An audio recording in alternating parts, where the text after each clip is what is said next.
बच्चों आज हम लोग इस वीडियो में देखने वाले हैं पार्ट 4 का अनुवांशिकता चैप्टर है जो कि कक्षा 10 का है।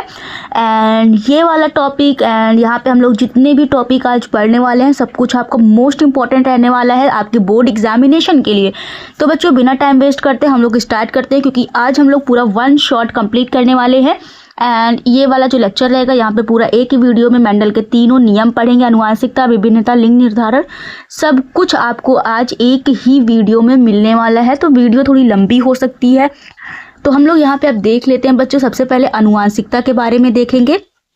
तो बच्चों यहाँ पे पाठ का नाम है अनुवांशिकता। तो सबसे पहले हम लोग अनुवांशिकता ही देख लेते हैं कि अनुवांशिकता होता क्या है। तो बच्चों अनुवांशिकता वह प्रक्रिया है जिसमें माता पिता से संतानों तक लक्षण या फिर गुण स्थानांतरित होते हैं। तो बच्चों आप लोगों को पता है कि जो माता पिता होते हैं उनके कुछ लक्षण ऐसे होते हैं जो उनके संतानों में पहुंच जाते हैं।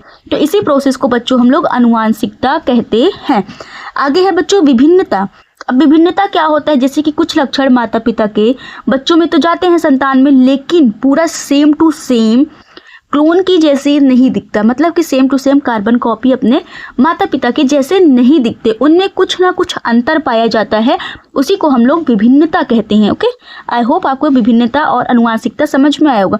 कुछ लक्षण होते हैं बच्चों, जैसे माता पिता की हमें लंबाई रहती है कि माता पिता की लंबाई के जैसे उनके संतान रहते हैं, माता पिता के बॉडी के कलर जो रहते हैं वैसे उनके संतान होते हैं। लेकिन कभी कभी कुछ ऐसे भी कैरेक्टर होते हैं जो माता पिता से नहीं मैच होते हैं, कुछ अंतर पाया जाता है, तो जो अंतर रहता है उसी को हम लोग विभिन्नता कहते हैं।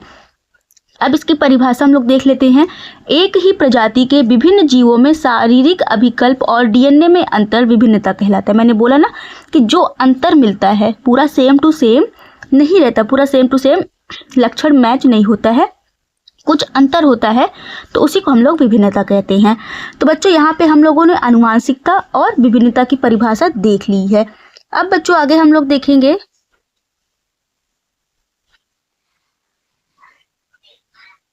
मेंडल का योगदान। अब हम लोग देखेंगे कि यहाँ पे अनुवांशिकता में मेंडल ने क्या क्या चीजें हमें बताई है और मेंडल ने क्या योगदान इसमें किया है। सो बच्चों अब हम लोग यहाँ पे पहला पॉइंट देख लेते हैं कि मेंडल ने क्या योगदान किया था। तो सबसे पहले मेंडल को अनुवांशिकी का जनक माना जाता है। अब आप लोग यहाँ पे समझ गए होंगे कि इन्होंने पूरा अनुवांशिकता के बारे में बताया होगा, इसलिए इन्हें अनुवांशिकी का जनक माना जाता है। मेंडल ने मटर के पौधे के अनेक विपर्यासी लक्षणों का अध्ययन किया। तो बच्चों यहाँ पे आप समझ सकते हैं कि जो मेंडल थे तो मटर के पौधे लिए थे अनुवांशिकता के बारे में बताने के लिए, पूरी प्रोसेस बताने के लिए। जैसे कि उन्होंने जो लक्षण लिए थे मटर में वो थे लंबे और बौने पौधे, गोल और झुर्रीदार बीज। तो बच्चों ऐसे बहुत सारे लक्षण थे, 7 विपर्यासी लक्षण थे जिस पे मेंडल ने एक्सपेरिमेंट किया था। तो बच्चों मेंडल ही वो व्यक्ति थे जिन्होंने हमें बताया था कि हमारे बॉडी में कुछ ऐसी चीजें पाई जाती है जो माता पिता के लक्षण जो होते हैं उनको बच्चे तक ले जाते हैं। तो उसी की खोज मेंडल ने किया था और बताया था कि ऐसी क्या चीज है जो अनुवांशिकता का कारण है, जिनकी वजह से लक्षण आगे जनरेशन में जाता है।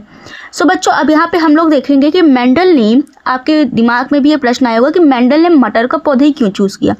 उनके पास तो और भी चीजें थी, और भी ऑप्शंस थे, तो उन्होंने मटर का ही पौधा क्यों चूज किया था। अब हम लोग इसका भी आंसर देख लेंगे कि मेंडल ने मटर के पौधे का चयन क्यों किया था।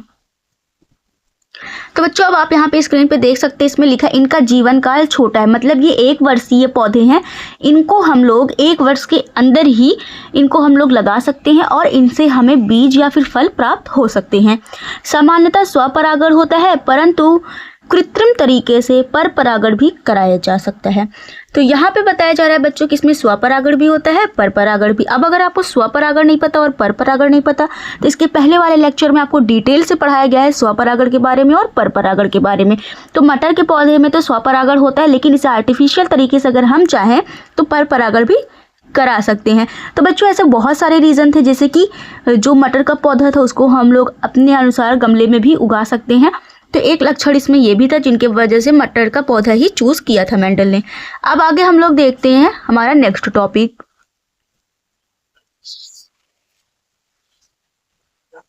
सो बच्चों यहाँ पे आपको देख रहे हो नेक्स्ट पेज पे ऐसे और भी चीजें बताई गई हैं मेंडल ने मटर का पौधा क्यों लिया था। तो इसमें है एक ही पीढ़ी में अनेक बीज बनाता है। जब उसमें एक बार संकरण कराया जाता है और एक बार फल की प्राप्ति होती है तो वहाँ पे बहुत सारे बीज बन जाते हैं।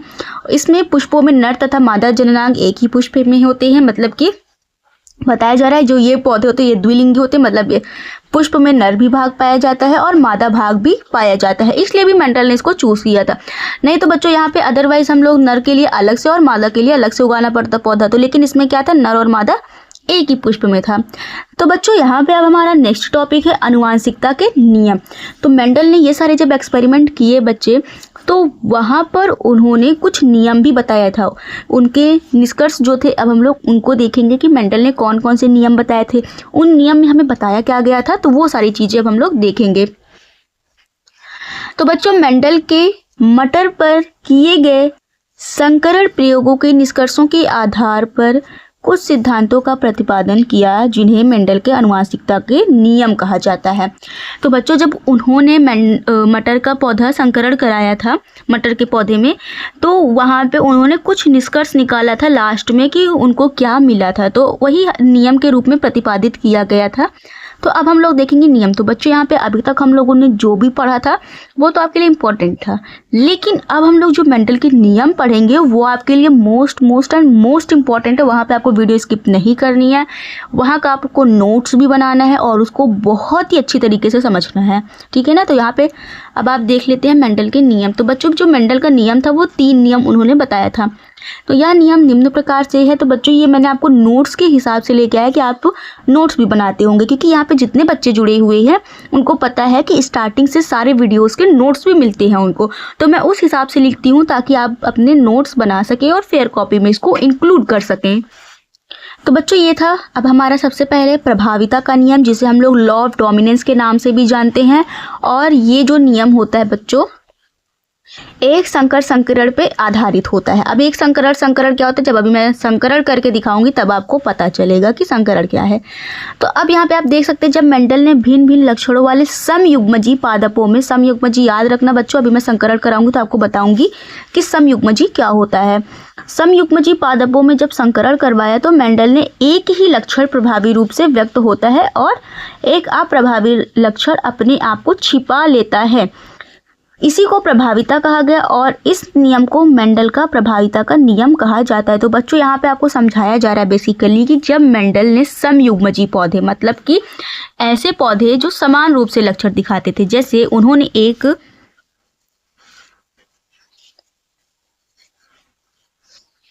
लंबा पौधा लिया था और एक बौना पौधा लिया था, ओके। तो जब इन्होंने लंबे और बौने पौधे का संकरण कराया, जैसे लंबे पौधे का एलील कैपिटल टी और कैपिटल टी ले लेते हैं और बौने का स्मॉल टी और स्मॉल टी। तो बच्चों अब आप लोग यहाँ पे सोच रहे होंगे कि कैपिटल टी एलील क्यों लिया गया। तो बच्चों ये जो लंबा लिखा है, लंबा को इंग्लिश में टॉल बोलते हैं, ओके। तो अब यहाँ पे टॉल का जो पहला वर्ड है ये है टी, तो यही लिए यहाँ पे हम लोग यहाँ इस पे जो एलील है इसको टी से रिप्रेजेंट करते हैं। एंड लंबा का जो विपर्यासी पौधा लिया गया था, अपोजिट मतलब उसका लिया गया था, वो बौना था। तो कैपिटल का जस्ट अपोजिट यहाँ पे हम लोग स्मॉल टी कर देते हैं। तो अब इसमें बच्चों में संकरण कराना है, ओके। अब संकरण आपको बहुत ही अच्छी तरीके से समझना है, ओके। सो बच्चों यहाँ पे आप देखो, मैं यहाँ पे नंबरिंग कर देती हूँ, okay. First of all 1 2 3 and 4। तो सबसे पहले बच्चों आपको कैपिटल टी को फर्स्ट का 3 से, इट मीन्स फर्स्ट का हम लोग थर्ड से संकरण कराएंगे। तो यहाँ पे आएगा capital T and small T, okay. अभी देखो हम लोगों ने थर्ड से कराया, अभी आगे वाला बचा है ना। तो यहाँ पे हम लोग फर्स्ट वाले का फोर्थ से कराएंगे। तो अब देखो यहाँ पे कैपिटल टी लिखा है और यहाँ पे स्मॉल टी लिखा है, तो हम लोग लिखेंगे कैपिटल टी और स्मॉल टी लिखेंगे, ओके। ये हो गया, मतलब हम लोगों ने फर्स्ट का थर्ड से कराया, आफ्टर डेट फर्स्ट का ही हम लोगों ने फोर्थ से कराया। अब बच्चों देखो ये मैं आपको सिर्फ समझाने के लिए बता रही हूँ हम लोग संकरण कराने में गलती कैसे नहीं कर सकते, मतलब कि कैसे हमारी गलती से बच सकते हैं। वैसे अगर मुझे कराना रहे तो आप लोग देखोगे बुक में ऐसे ही लिखा रहेगा कैपिटल टी और इसका हम लोग क्रॉस करा देंगे एंड ऐसे नीचे लिखा रहेगा capital T and small T. पर जो बच्चे एकदम स्टार्टिंग से पढ़ना स्टार्ट करते हैं उनको पता नहीं होता है कि इसमें संकरण हुआ कैसे है ना। तो वही मैं आपको पूरा अच्छे से समझा रही हूँ। पहले हम लोगों ने फर्स्ट का थर्ड से, फर्स्ट का ही फोर्थ से, मतलब पहले इससे और फिर इससे। अब हम लोग बच्चों सेकंड का थर्ड से कराएंगे। ओके,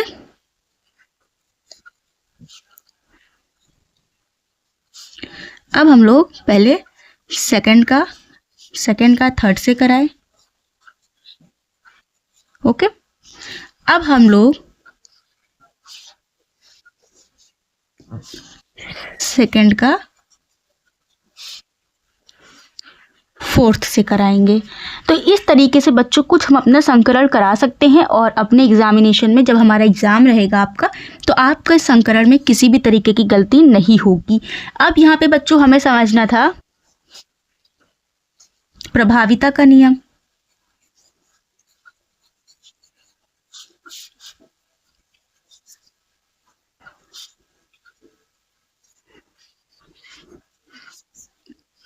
तो बच्चों प्रभाविता के नियम में आपको बेसिकली बताया गया था कि जब हम दो समयुग्मजी पौधा लेंगे, तो सबसे पहले आप देख लो कैपिटल टी और कैपिटल टी, ये है शुद्ध लंबा। ओके, और इसके दोनों एलील सेम हैं, तो इसलिए हो जाता है ये समयुग्मजी। ओके, और यहाँ पे आप देख सकते हैं ये जो दोनों एलील है ना, ये है शुद्ध बौना। तो ये भी है बच्चों समयुग्मजी।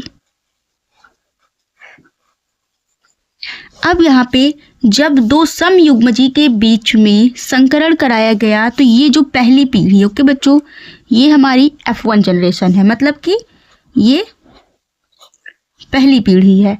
अब पहली पीढ़ी में क्या होता है कि जितने भी लक्षण है, ये वाले ये वाले ये वाले ये वाले, तो बच्चों मैं यहाँ पे बता दूं जो कैपिटल है वो होता है प्रभावी लक्षण। ओके, मतलब जो लक्षण दिख रहा हो। ओके, एंड ये आगे वाला जैसे जो स्मॉल टी है, जो स्मॉल लेटर से रिप्रेजेंट होता है, ये होता है अप्रभावी। ओके, ये अप्रभावी होता है, मतलब कि ये जो लक्षण है ये छिपा होता है। तो समझ में आया। तो जब यहाँ पे पहली पीढ़ी में जितने भी संतान आए, ये तो था जनक, और इसमें जितने भी ये संतान आए, ये वाला ये वाला ये वाला और ये वाला, है ना, तो ये सारे हैं संतान। तो जब ये यहाँ पे बच्चों संकरण कराया जाता है, ये जो आप क्रॉस देख रहे हैं ना बच्चों, इसी को संकरण बोला जाता है, इसी को ना बच्चों संकरण बोला जाता है। ओके, सो बच्चों देखिए आप यहाँ ये जो लाइन आप देख रहे हैं ना, ये है संकरण। अभी मैंने ब्लैक पेन ले लिया क्योंकि रेड पेन बहुत ज़्यादा हो गई थी, इसलिए देखो इसी को हम लोग बोलते हैं संकरण। और संकरण कराने पे F1 पीढ़ी जो आती है, ये सारे लक्षण बच्चों देख लीजिए प्रभावी रूप से हमें लंबा दिख रहा है। देखो सारे प्रभावी लक्षण दिखाई दे रहे हैं। मैंने बोला ना ये जो कैपिटल है ये है प्रभावी। कौन सा है लक्षण? ये है प्रभावी लक्षण जो हमें दिख रहा है। ओके, तो ये देखिए आप लोग पहली पीढ़ी में सारे लक्षण जितने आए हैं सब प्रभावी आए हैं, तो इसलिए इस नियम को प्रभाविता का नियम बोलते हैं। नाउ आई होप आप लोगों को समझ में आ गया होगा। एंड अब हम लोग देखेंगे हमारा दूसरा नियम। तो बच्चों ये था हमारा प्रभाविता का नियम, और इसको मैंने आप लोगों को बहुत ही अच्छी तरीके से समझा दिया। बनाना हो तो नोट्स में बना सकते हैं, एंड बाकी आप लोगों के लिए नोट्स में बनाने के लिए मैंने बहुत ही अच्छी तरीके से दूसरा भी लेके आया, लेकिन ये आपको समझाने के लिए बताया ताकि आप लोग एकदम आपका डाउट क्लियर हो जाए। ओके, उदाहरण में बच्चों आप देख सकते हैं एक संकरण में जब एक बौने पौधे का संकरण एक लंबे पौधे से कराया जाता है, तब F1 पीढ़ी में सभी लंबे पादप उत्पन्न होते हैं। सो बच्चों अभी आपको मैंने यही समझाया था। अब आप देख सकते हैं जनक पीढ़ी, ये है लंबा पौधा कैपिटल टी, बौना पौधा स्मॉल टी से रिप्रेजेंट करते हैं। एंड यहाँ पे कैपिटल टी और स्मॉल टी लिखा गया है क्योंकि अगर हम लोग 4 बार संकरण कराएंगे तो आप लोगों ने देखा था पहली पीढ़ी में सभी लंबे पौधे ही आए थे, इसलिए इसे प्रभाविता का नियम कहा जाता है। सो बच्चों अब हम लोग देखेंगे हमारा पृथक्करण का नियम।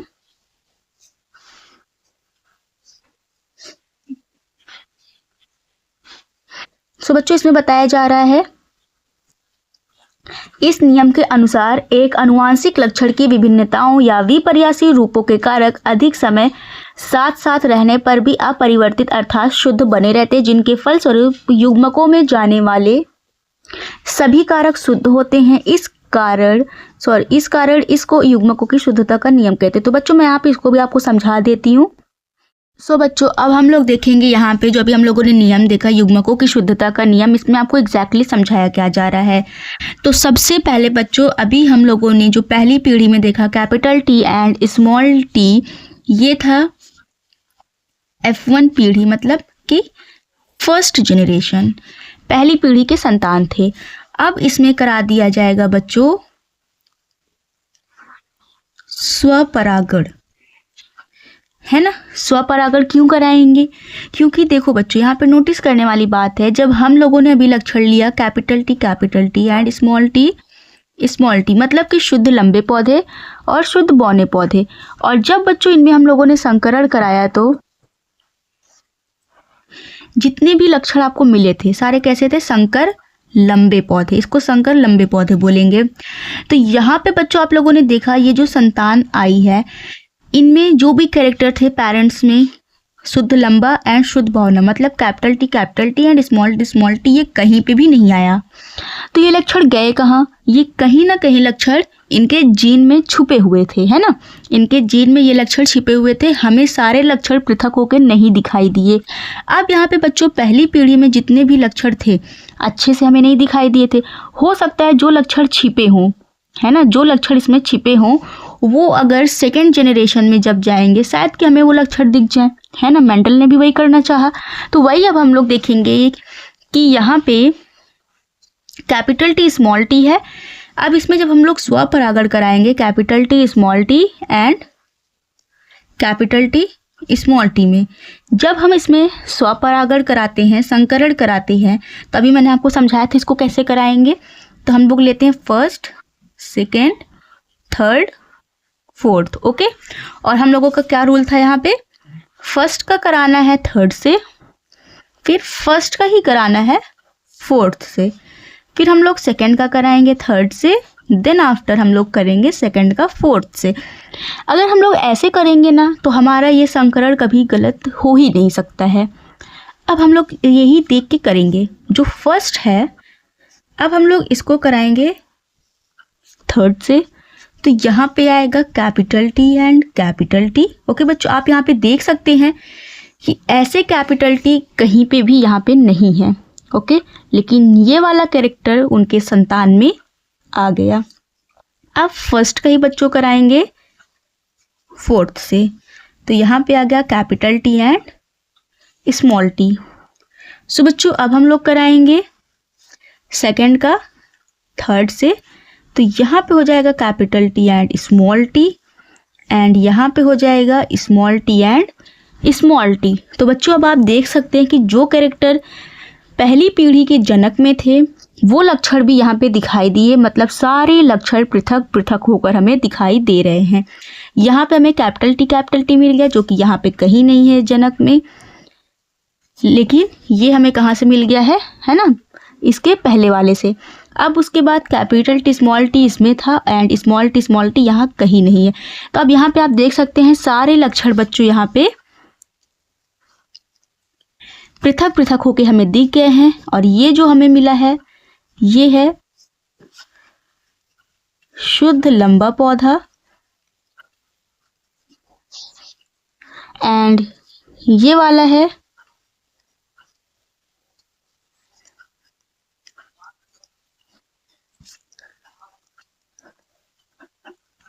शुद्ध बौना पौधा, and capital T small T है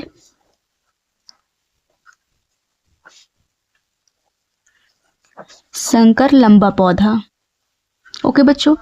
तो अब हम लोग यहाँ पे देखेंगे कि कैपिटल टी की संख्या कितनी है 1, कैपिटल टी स्मॉल टी आया है 2 बार, एंड यहाँ पे स्मॉल टी आया है 1। तो यहाँ पे इसका जो फिनोटाइप, मतलब कि इसे हम लोग लक्षण प्रारूप भी बोलते हैं। तो लक्षण प्रारूप का बच्चों अनुपात हो जाएगा 1:2:1, मतलब 1:2:1। तो बच्चों ये पूरा हमारा था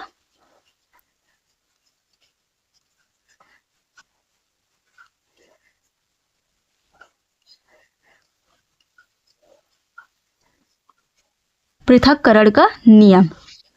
समझ में आ गया होगा बच्चों। आई होप कि आप लोगों को ये पूरा अच्छे से समझ में आ गया है। एंड अभी तक आप लोगों ने वीडियो को लाइक नहीं किया है तो सबसे पहले वीडियो को लाइक करके चैनल को ज़रूर सब्सक्राइब कर दीजिए, ताकि इससे रिलेटेड जितने भी वीडियोस मैं अपलोड करूं आप तक सबसे पहले पहुंच सके। अब तो आपको बताने की कोई भी ज़रूरत नहीं, क्योंकि आप हो चुके हैं हमारे चैनल के पुराने बच्चे, लेकिन जो बच्चे नए हैं उनको बताना ज़रूरी था। अब हम लोग अपना नेक्स्ट टॉपिक स्टार्ट करते हैं, जो कि है स्वतंत्र अपव्यूहन का नियम। तो बच्चों हम लोगों ने प्रभाविता का नियम भी अच्छे से समझ लिया और पृथक्करण का भी नियम समझ लिया। तो बच्चों यहाँ पे ये सारी चीज़ें मैंने आपको समझाने के लिए एक रफली आपको बताया है। अगर आप नोट्स में बनाना चाहते हैं ये सारी चीज़ें तो आप बना सकते हैं। अगर आप नहीं बनाना चाहते तो मैंने आपको फेयर में भी करने के लिए ये अच्छे से लेके आया है, और आप इसको अपने फेयर में लिख सकते हैं या फिर बना सकते हैं, जैसा आपको आसान लगे। अगर आपको वॉल अच्छा लगे तो आप उसको भी बना सकते हैं, अगर आपको ये ईजी लगे तो आप इसको समझ सकते हैं या फिर बना सकते हैं। अब बच्चों हम लोग देखेंगे मेंडल का तीसरा नियम, जो कि है स्वतंत्र अपव्यूहन का नियम। ये द्विसंकर संकरण पे आधारित रहता है। तो बच्चों यहाँ पे अभी मैं आपको जब इसका संकरण करके दिखाऊंगी तो मैं आपको बताऊंगी द्विसंकर संकरण क्या है और एक संकर संकरण क्या था। तो जो बच्चों यहाँ पे स्वतंत्र अपव्यूहन का नियम है, ये द्विसंकर संकरण या फिर बहुसंकर संकरण पे लागू होता है या आधारित होता है। इस नियम में हम लोग देख सकते हैं बच्चों, इस नियम के अनुसार एक या एक से अधिक जोड़ी विपर्यासी लक्षणों के एलील युग्मक बनते समय बिना एक दूसरे को प्रभावित किए अलग अलग युग्मकों में प्रवेश करते हैं। बच्चों यहाँ पे आपको समझाया जा रहा है कि जब इनमें संकरण कराया जाता है तो जितने भी लक्षण रहते हैं वो एक दूसरे को प्रभावित नहीं करते हैं और सारे लक्षण अपना स्वतंत्र रूप से दिखाई देते रहते हैं। तो बच्चों अब हम लोग देखेंगे हमारा द्विसंकर संकरण नियम हमें क्या समझाना चाहता है।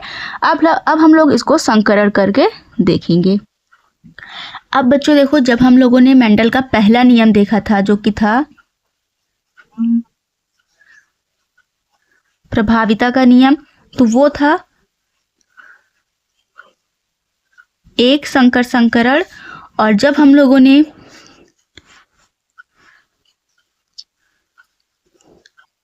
पृथक्करण का नियम देखा तो वो भी कैसा था, एक संकर संकरण। लेकिन ये वाला जो नियम है बच्चों, ये है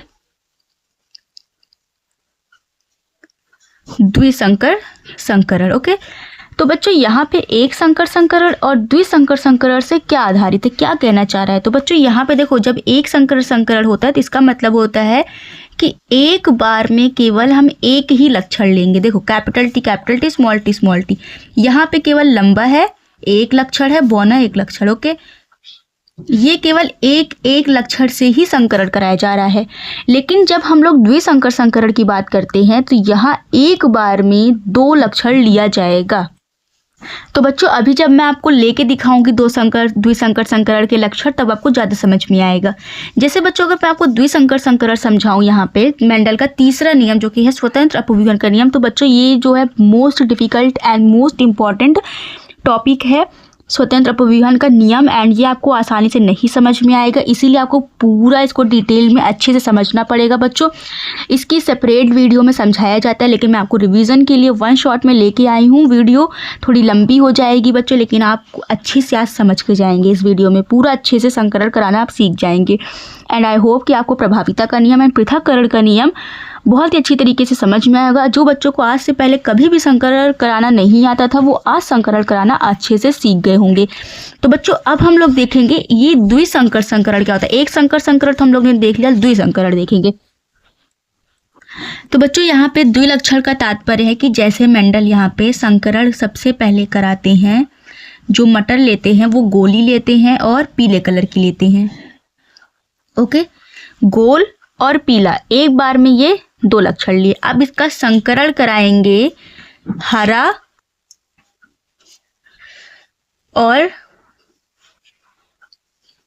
झुर्रीदार। ओके, अब देखो बच्चों यहाँ पे जो मटर लिए हैं वो गोल है और पीली कलर की है, और यहाँ पे जो मटर लिए वो हरी है और झुर्रीदार है। ओके, दो मटर लिए थे। तो अब यहाँ पे बच्चों आप देख सकते हैं जो गोल है इसको हम लोग इंग्लिश में राउंड बोलते हैं। अब राउंड का जो पहला वर्ड है वो होता है कैपिटल आर, तो इसके जो एलील होंगे बच्चों वो होगा कैपिटल आर। एंड जो पीला होता है बच्चों उसको हम लोग इंग्लिश में बोलते हैं येलो, तो इसका पहला वर्ड है वाई, तो हम लोग यहाँ पे ले लेंगे इनके एलील को कैपिटल वाई। अब यहाँ पे बच्चों संकरण कराना, इसका जस्ट अपोजिट ले लो, कैपिटल का small, small R and small Y. अब बच्चों जब हम इनमें संकरण कराएंगे capital R small R capital Y small Y small Y, है ना, कैपिटल वाई स्मॉल वाई, तो ये संकरण बहुत बड़े हो जाने हैं ना बच्चों। तो यहाँ पे देखो, अगर जब हम लोग इन दोनों नर युग्मक और मादा युग्मक, मतलब नर युग्मक और मादा युग्मक का संकरण कराएंगे, उससे पहले देखो बच्चों ये है, अगर हम लोग देखें इसको तो ये है capital R and capital Y, और अगर हम इसको देखें तो ये है small R and small Y. अगर अब हम लोग इनका संकरण कराएंगे तो ये आसानी से हो सकता है, जैसे मैंने आपको बताया है ना, capital R and small Y, capital R and capital Y, इसका संकरण हम लोग कराएंगे small R and small Y से, है ना। बच्चों अब हम लोग यहाँ पे संकरण करके एक बार देखते हैं क्या रिजल्ट आता है। सबसे पहले हमें सेम प्रोसेस, फर्स्ट का थर्ड आएगा capital R and small R, फिर हम लोगों को करना है फर्स्ट का fourth capital R and small Y. After that बच्चों हमें सेकंड का third Y and small R, Y and small Y. So बच्चों आप यहाँ पे देख सकते हैं 4 रिजल्ट आया है। अब आपको इसमें ढूंढना है कौन से विपर्यासी लक्षण हैं, मतलब कि यहाँ पे जैसे कि आप लोग देख सकते हैं कि हमें देखना है जैसे कैपिटल आर है ना, अभी तक हम लोगों ने जो रिजल्ट देखा था उसमें था कैपिटल टी स्मॉल टी, है ना, ऐसे रिजल्ट आए थे। तो वैसे अब हमें देखना अगर आर है तो आर के साथ स्मॉल कौन सा है, अगर वाई है तो उसके साथ स्मॉल कौन सा है, मतलब कि सेम एलील का हमें देखना है। अब वो समयुग्मजी भी हो सकता है और विषमयुग्मजी का भी हो सकता है। आपको ऐसा नहीं रहना चाहिए कि एक कैपिटल आर है तो दूसरा टी रहे, है ना, एलील डिफरेंट नहीं होने चाहिए, सेम एलील के हमें लेनी है। तो बच्चों आप यहाँ पे देख सकते हैं ये आपका है विषमयुग्मजी एलील एंड ये आपका है विषमयुग्मजी, इन दोनों के एलील बच्चों आपको नहीं मिल रहे हैं ना। तो अब हम लोग आगे जो संकरण कराएंगे यहाँ पे वो रहेगा capital R and small R, capital Y and small Y. Okay बच्चों, तो यहाँ पे अब हम लोग जब संकरण कराएंगे इतना हम लोगों ने कर लिया। इतना करने के बाद ये हमारी है फर्स्ट पीढ़ी। अब बच्चों हमें इसमें कराना है स्वपरागण। ओके, तो स्वपरागण के लिए बच्चों अब हमें कैपिटल आर साइड में हम समझते चलेंगे, स्मॉल आर, इसके स्मॉल वाई और कैपिटल वाई, है ना।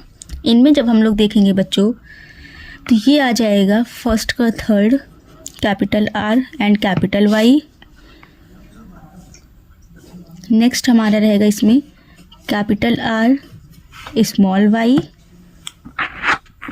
और बच्चों यहाँ पे रहेगा small R capital Y and small R small Y.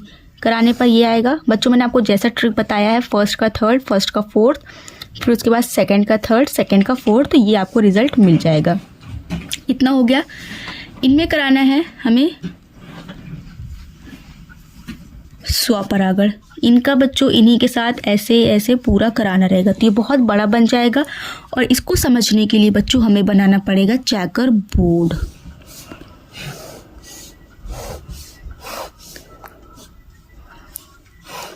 So बच्चों अब आप देखिए capital R capital Y, capital R small Y, small R small Y, small R capital Y, capital Y small R and small Y. इसका स्वपरागण कराना है तो एक बार हम लोग फिर ऐसे लिख लेंगे capital R capital Y, capital R small Y, small R small Y, small R, capital Y, small R, small. तो बच्चों अब इनको कराने के लिए हम लोग अब फुल पेज का लेंगे, जैसे कि यहाँ पे अब हम लोग देखेंगे जो मैंने आपके लिए पहले से अच्छे से बना के लाया है। आई होप कि यहाँ तक आप लोगों को समझ में आ गया है। तो सबसे पहले बच्चों आप यहाँ पे देख सकते हैं capital R, capital Y, capital R, small Y, small R, capital Y, small R, small I, इसका स्वापर अगर कराना है। एंड यहाँ तक का हम लोगों ने सारा रिजल्ट देख लिया है कि कैसे यहाँ से स्टार्ट हुआ था गोल पीला से, कैसे हम लोगों ने साइड में पूरा समझा, इसको पूरा समझा। अब हम लोग बच्चों यहाँ पे देखेंगे कि इसको हम लोग फिल कैसे करेंगे। अभी मैं आपको बताऊंगी कि इसमें हम लोग संकरण कैसे कर सकते हैं। तो सबसे पहले बच्चों देखो मैं आपको एक बहुत ही इजी ट्रिक समझाऊंगी। जैसे ऊपर वाला मैं यहाँ पे इसको 1 2 3 एंड 4 डिनोट कर लेती हूँ। ओके, एंड यहाँ पे जो साइड वाला है इसको हम लोग A B C D कर लेते हैं। इसको मैंने आपको पहले ही बता दिया है। अब हम लोग A का फर्स्ट से, सेकंड से, थर्ड से, फोर्थ से, B का ऐसे करके मैंने अभी आपको बताया था। तो सबसे पहले देखो आप, पहले हम लोग A का फर्स्ट से करेंगे, A का सेकंड से, A का थर्ड से और A का फोर्थ से, फिर B का फर्स्ट से, B का सेकंड से, B का थर्ड से, B का ही फोर्थ से, फिर ऐसे C का फर्स्ट करेंगे, C का सेकंड, C का थर्ड, C का फोर्थ, ऐसे ही सेम D का करेंगे। ओके, तो सबसे पहले देखो हम लोग को सेम एलील लेना, जैसे यहाँ का R तो यहाँ का R ही लेना है। ओके, तो यहाँ का कैपिटल R और यहाँ का कैपिटल R। तो याद रखना बच्चों जो वर्ड कैपिटल होता है उसको हमें आगे लिखना है क्योंकि वो प्रभावी लक्षण होता है। अब Y एलील लेना है, Y एंड Y, ऐसा हो गया बच्चों। अब देखो यहाँ पे हमारा फर्स्ट बॉक्स कंप्लीट हो गया। अब हमें देखना है R and R, capital R है।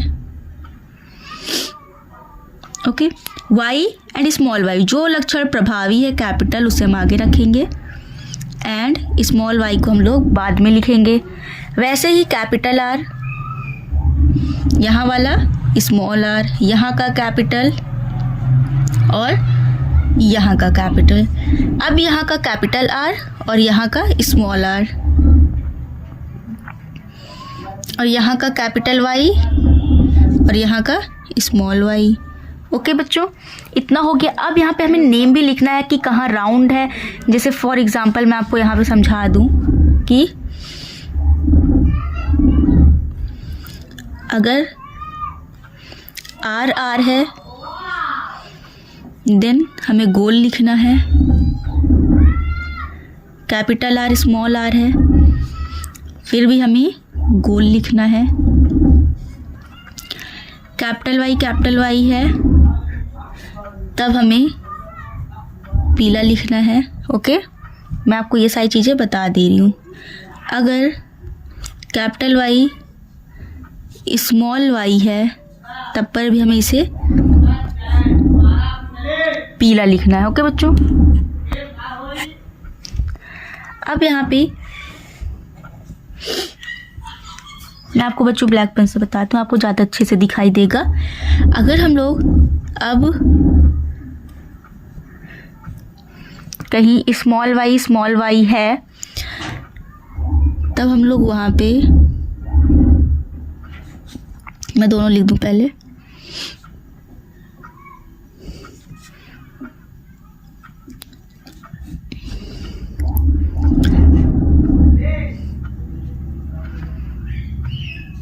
यहाँ पे मैंने पूरा लिख दिया। ओके बच्चों, अगर y है तब हम लोग को हरा लेना है स्मॉल लेटर में, एंड अगर कैपिटल में हम लोग को पीला लेना है, कैपिटल में गोल है और यहाँ पे झुर्रीदार है। ऐसे हमको ये पूरा बॉक्स भरना होगा। तो यहाँ पे देखो R एंड R, तो यहाँ पे हो जाएगा गोल।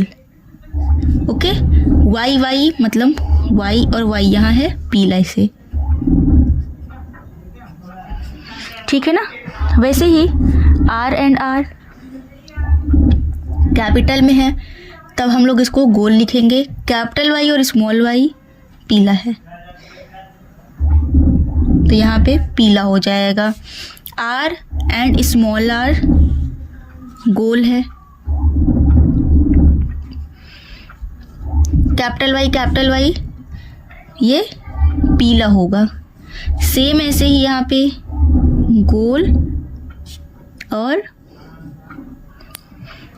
पीला होगा। ओके बच्चों, अब हम लोग देखेंगे यहाँ का कैपिटल R और यहाँ का कैपिटल R, तो हो जाएगा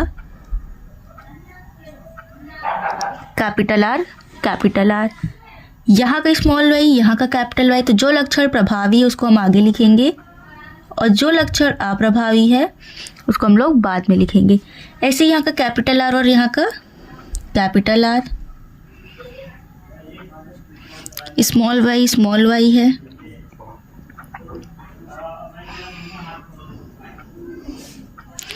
और यहाँ का बच्चों हो जाएगा कैपिटल आर,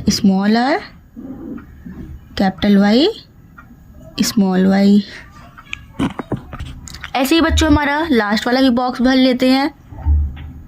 जो प्रभावी लक्षण है उसे आगे लिखेंगे और यहाँ वाला देखना है तो स्मॉल आर, स्मॉल वाई और स्मॉल वाई। अब इसको भी हम लोग पूरा भर लेते हैं। कैपिटल आर होता है गोल का, और बच्चों कैपिटल वाई और स्मॉल वाई होता है पीला का। ऐसे ही कैपिटल आर गोल। अब देखो बच्चों यहाँ पे वाई एंड वाई, ओके, ये हो जाएगा हरा, तो गोल हरा हो जाएगा। यहाँ पे capital Y and small Y पीला। बच्चों इसको मैं पहले से भर के नहीं लाई थी पूरा चेकर बोर्ड, ताकि मैं आपको अच्छी चीज़ को एक्सप्लेन कर सकूं। एंड आई होप कि आप लोगों को ये 2 लाइन में तो समझ में आ गया होगा कि अब हमें इसे करना कैसे रहता है।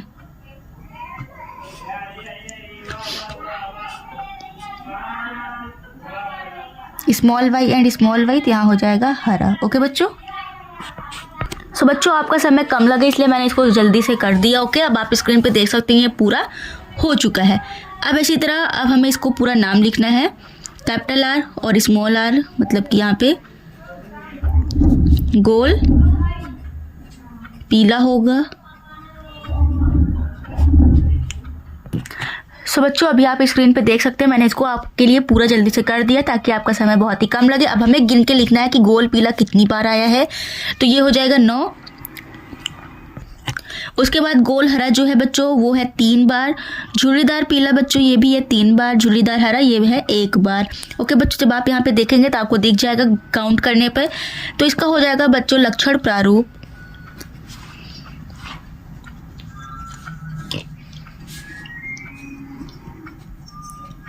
नाइन 9:3:3:1। ओके बच्चों, तो यहाँ पे हमारा स्वतंत्र अपव्यूहन का नियम कंप्लीट होता है। अब हम लोग देखेंगे इस चैप्टर का जो कि है नेक्स्ट हेडिंग, मनुष्यों में लिंग निर्धारण। ओके बच्चों, one of the most important topic है जिसको आपको बिल्कुल भी स्किप नहीं करना है। और अभी तक आप लोगों ने वीडियो को लाइक नहीं किया तो सबसे पहले वीडियो को एक लाइक करके चैनल को जरूर सब्सक्राइब कर लीजिए, ताकि ऐसी वीडियो जब भी चैनल पर अपलोडेड हो तो सबसे पहले नोटिफिकेशन आपके पास पहुंचे। ओके बच्चों, अब हम लोग यहाँ पे स्टार्ट करते हैं।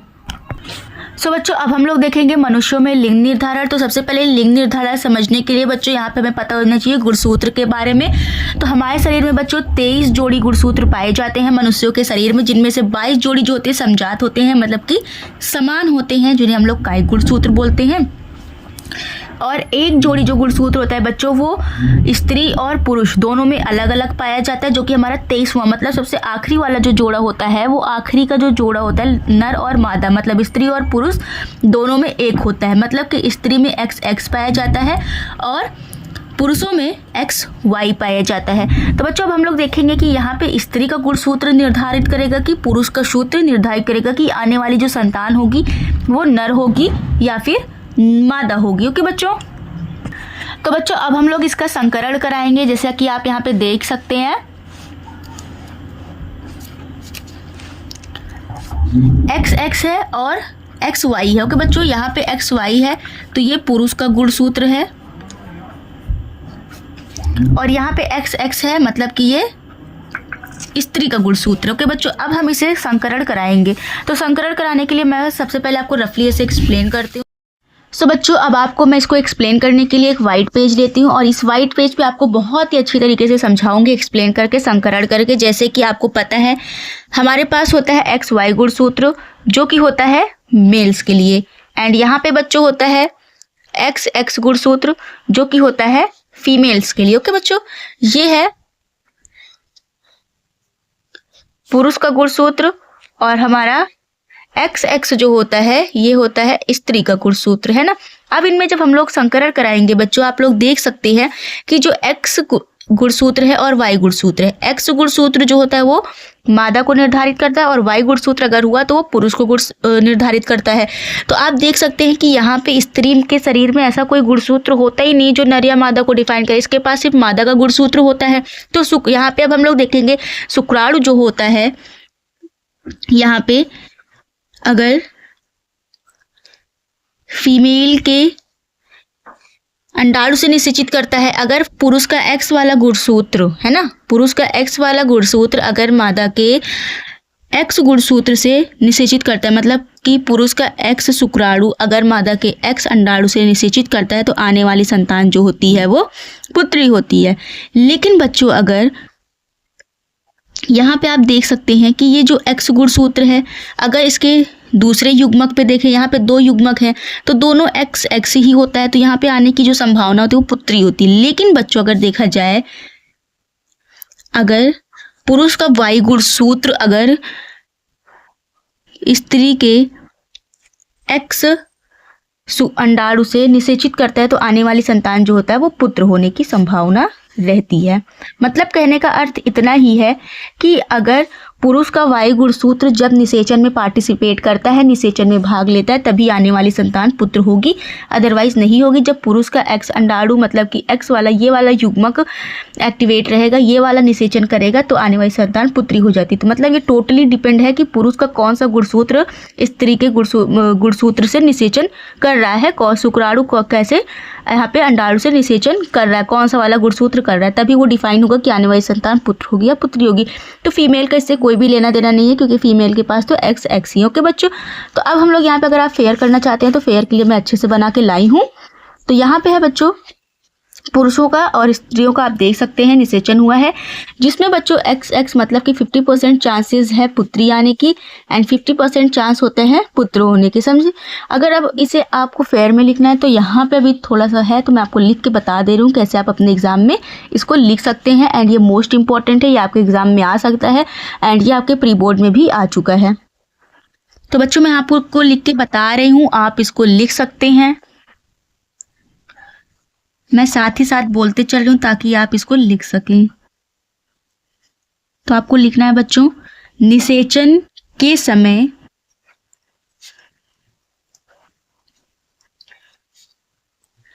दो प्रकार के शुक्राणुओं में से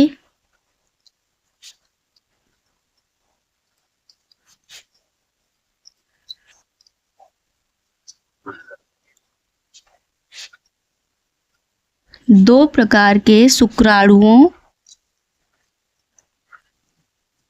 में से जब एक्स शुक्राणु अंडे को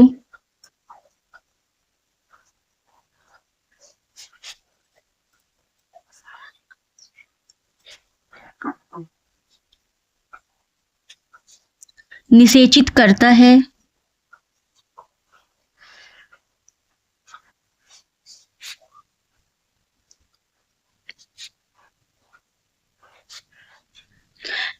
तो उससे लड़की उत्पन्न होती है।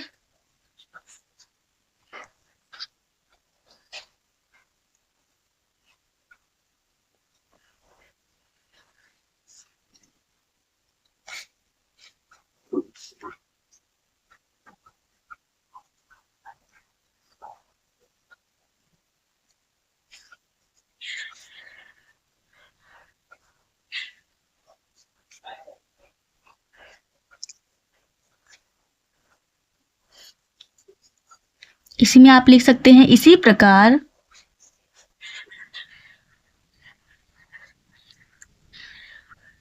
बच्चों अभी आप स्क्रीन पे देख सकते हैं कि मैंने इसको पूरा अच्छे से लिख दिया है नोट्स, और आप इसको भी अपने नोट्स में लिख सकते हैं कि पुत्र या पुत्री होने की संभावना हमेशा 50-50% होती है। एंड ये पूरा नोट्स है जो अभी मैंने आपको समझाया था कि तो बच्चों अब यहाँ पे आप देख सकते हैं कि मैंने पूरा नोट्स आप लोगों के लिए लिख दिया है। इसमें लिखा है निषेचन के समय दो प्रकार के शुक्राणुओं में से जब एक्स शुक्राणु अंडे को निषेचित करता है तो एक्स एक्स लड़की उत्पन्न होती है। मतलब कि जब पुरुषों का एक्स शुक्राणु स्त्रियों के एक्स अंडाणु को निषेचित करता है तो एक्स एक्स बनता है, मतलब कि जिसे हम लोग लड़की बोल सकते हैं।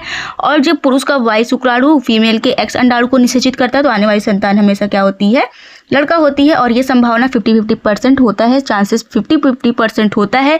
ये नोट्स मैंने आप लोगों को बना के दे दिया है और ये चैप्टर आज यहाँ पे कंप्लीट होता है। 1 शॉर्ट वीडियो था एंड यहाँ पे बच्चों मैंने बहुत ही जल्दी इसको समझाने की कोशिश किया था। या कल लास्ट रिवीजन का एक्सप्लेनेशन है, मतलब कि लास्ट रिवीजन में आप इसको लास्ट मिनट में आप इसका रिवाइज भी कर सकते हैं एंड आप इसका नोट्स भी बना सकते हैं। आपको जो मन करे आप वैसे इसकी पढ़ाई कर सकते हैं एंड इसको बहुत ही कम समय में मैंने आपको समझाने की कोशिश भी किया है एंड लास्ट मिनट रिवीजन में आप इसको बहुत ही जल्दी रिवाइज भी कर सकते हो। वीडियो अगर आपको लगे बहुत स्लो बताया गया है तो बच्चों ये चैप्टर ऐसा था ही कि जिसको आपको बहुत ही अच्छी तरीके से समझना था एंड अगर आपको स्पीड स्लो लगे तो आप इसकी वीडियो तेज कर सकते हैं। बाकी इस वीडियो का आज हम लोग एंड करते हैं।